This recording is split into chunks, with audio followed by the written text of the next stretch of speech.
Are you also wasting your time scrolling through internet, Pinterest, and calling it self-love? I'm sorry to break it to you, but this is exactly what self-love isn't. Hello, Daydreamers! This is Shruti, and this is my first video. So, today we'll be talking about the topic which I personally love so much, and it is self love. What exactly self love is? Taking breaks or saying those quotes which says just rest? Actually, face mask. Wait, I guess bubble baths. No, it isn't. This is all just a part of self love. But in the entire process, if you find yourself just doing rest and scrolling through media and calling it self love, I'm so sorry, that isn't what self love is. Self love isn't always gentle, it's uncomfortable, it's looking at your habits and realizing you are actually putting yourself down. There was a time when I used to think that self love means doing whatever makes me feel good at the moment. But one day I realized that I was just skipping tasks on the name of mental health. And to be very honest, but all that comfort was actually costing me my future life. It was making me empty from inside. And I realized, I looked at myself in the mirror and I promised myself that this is not what is going to be happening from tomorrow. I was not becoming peaceful, I was becoming numb. And I learned that self love actually means choosing between your future self and between your present self. You cannot just delay your responsibilities on the name of feeling good because your future self needs you.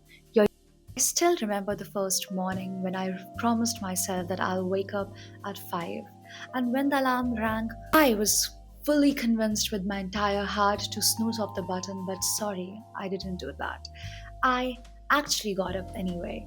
And day after day, it all became a habit. But with the same time, it also became a bit depressing because there was no one clapping for me. I was choosing discipline over distraction, and in that entire path, I was all alone.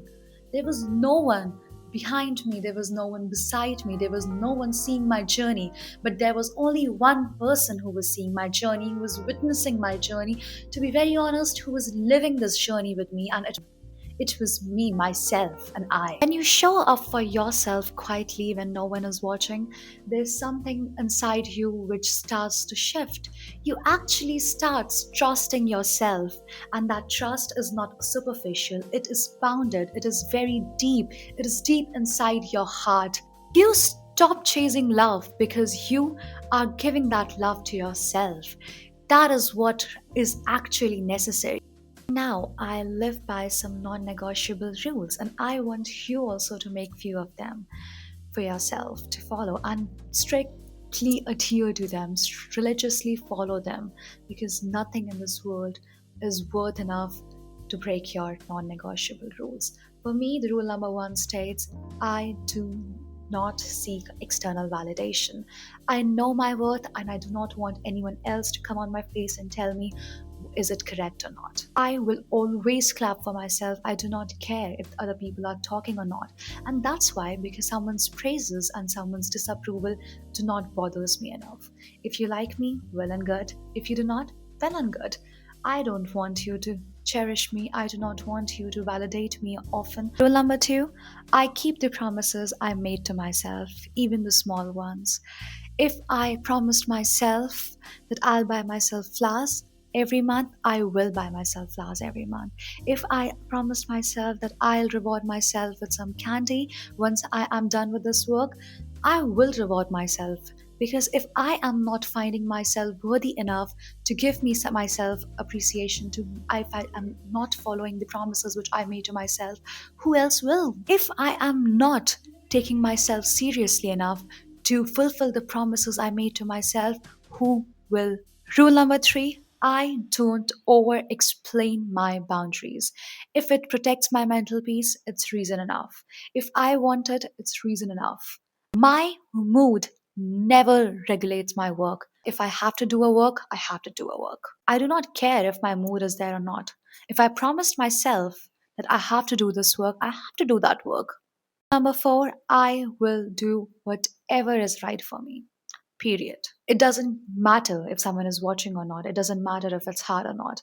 If I know that waking up early and going to bed early is going to do wonders to my health, I'll do that. Rule number five, which says that I will rest, but with purpose and not with avoidance. I will not rest because I want to avoid my work. I will rest because my body truly wants it. I will rest because my mind truly wants it. I won't rest just to avoid the work. I will do my work.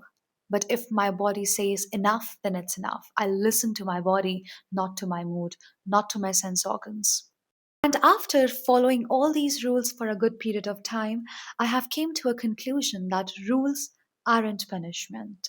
They are love in action. They are of living legend proof that I care for myself to hold myself accountable enough for my actions. So, self-love isn't loud. It's quiet. It's the calm that comes when you stop abandoning yourself and start living yourself rather. It's choosing peace when chaos looks more attractive. It's walking away from whatever drains you. It's not because you stopped caring, but because you care enough for yourself. Be the person who shows up when it's hard, who chooses peace when gets uncomfortable, who treats discipline as devotion and not punishment.